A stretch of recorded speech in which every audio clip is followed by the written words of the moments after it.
neza mbese ubona ari ibintu by'ibisirimu. Rero nk'uko tutajya twishimira kwambara umwenda udateye, umwenda wishifonye, niko n'amashuka yacu tugomba kuyagenza.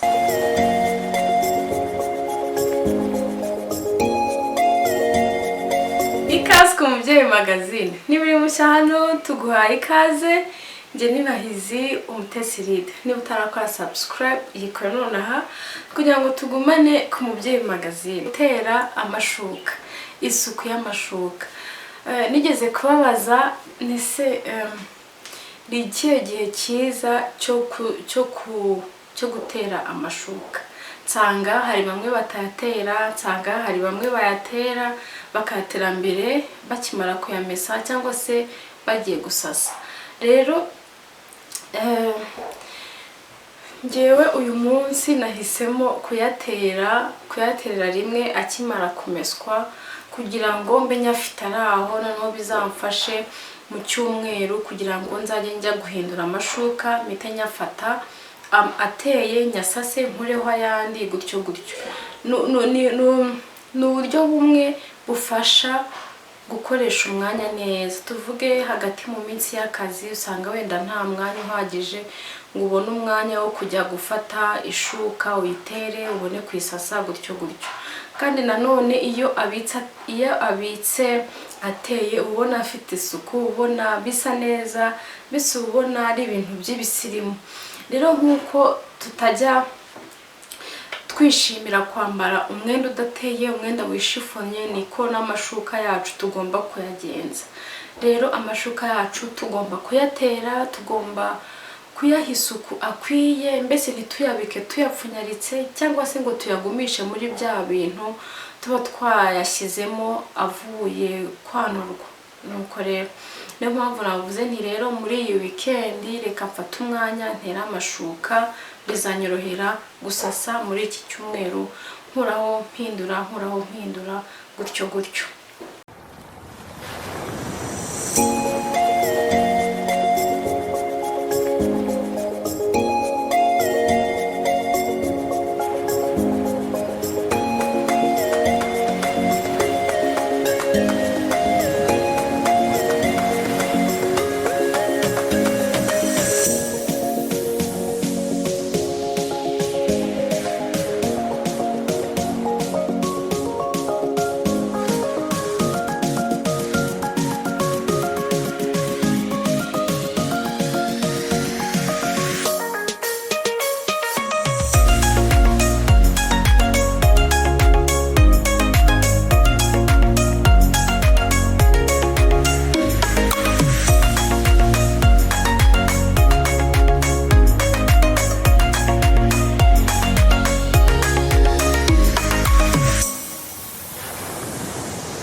Bonye rero nateye mfite umushyitsi ndi kumwe n'umwana yambwiye ati nshobora se kugufasha nta kibazo ngo uzajya utera wowe ngo ngewe noneho ngo ngufashe ngo kwimanura ngo ko icyo udashaka ko ngufasha nuko ndabyemera rero mpita nibuka ko nanjye kera kubona mama atera ipasi nyine urumva ni ikintu nakuze nzi ni ikintu nakuranye mu mutwe mbona ko ashobora gutera ipasi bishoboka ko gutera ipasi atari mbese ni ikintu cyangombwa mu buzima rero niyo mpamvu namwemereye ndavuga nti reka duterane urumva nawe kera azajya abikora ari mukuru azajya abikora yarabaye mukuru nawe abyereke abana be nuko rero ikindi rero tugomba kwibuka igihe turi gutera ipasi nuko tugomba kuyitera ahantu harambuye nkuko ameze noneho warangiza ugashyiraho ikiringiti washyiraho ikindi kintu ku buryo nyine iyo ushyizeho icyo kintu hejuru cyangwa gifite nka epeseri biroroha kuramburaho umwenda ugiye gutera kugira ngo bitakugora ugenda uhura n'imikuku cyangwa se ngo umwenda ube wafatana n'ameza cyangwa se n'icyo kintu uri gushiraho. Rero ni byiza yuko ugiye gutera ipasi ugira ikintu ushyira hagati y'icyo ugiye gutera ndetse naho ugiye guterera. Hanyuma rero nanone gutera ipasi bituma ushyuha, bitera icyaka. Ni ngombwa yuko uba ufite amazi ku ruhande rwawe kugira ngo utere neza. Rero ni mwanabonye ko narindi kwivugisha, niyo mpamvu nyine twe turi kumwe n'umwana twivugishaga. Hanyuma kugira ngo bitaturambira nashyizemo indirimbo, muraza kubona nanone ndi kuririmba. Nuko nagira ngo mbese ntaza kurambirwa cyangwa se nibaze subundi ndi mu biki, ese ubundi nyashasha date byaba bitwaye iki. Ubundi nyine nagira ngo ibyo ndimo mbikore neza, mbikore nishimye kandi mbikore mbyitayeho, mbese mbikore nk'uwikorera, kuko n'ubundi kujya kuryama ahantu hari ishuka iteye biba bisa neza.